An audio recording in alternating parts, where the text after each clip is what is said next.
Showdown tonight. Dozens of additional businesses now taking on Governor Ducey as the state announces new metrics, laying out a complex path for several industries to reopen. ABC 15's Zach Crenshaw live tonight. And Zach, these businesses now turning their frustration into action.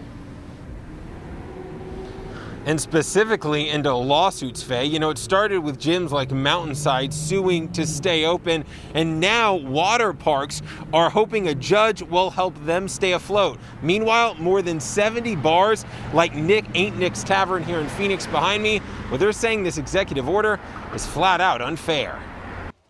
At Gulfland Sunsplash in Mesa, it's been a summer of what ifs. We could have potentially had a very, very good year this year. Like so many businesses, COVID has devastated the water park.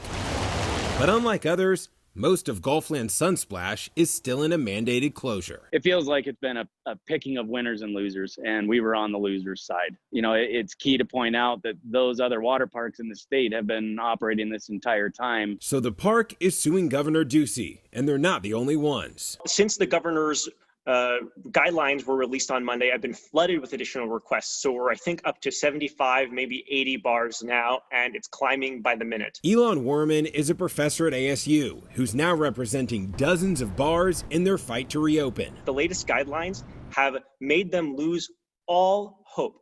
The guidelines will not be able to be met for several months, maybe a year. So Elon and the bars are arguing that Governor Ducey doesn't have the power to make these decisions alone, and that he's treating certain bars unfairly, since restaurant and hotel bars can stay open. The only difference here is the political power of the restaurant industry in Arizona, and that's not fair, and in fact, it's unconstitutional. The governor's office has already won multiple lawsuits. They're arguing the state's public health precautions take precedent in a pandemic, but they'll likely spend a lot of taxpayer dollars defending that position. They made these guidelines with the stroke of a pen. They could undo them with the stroke of a pen.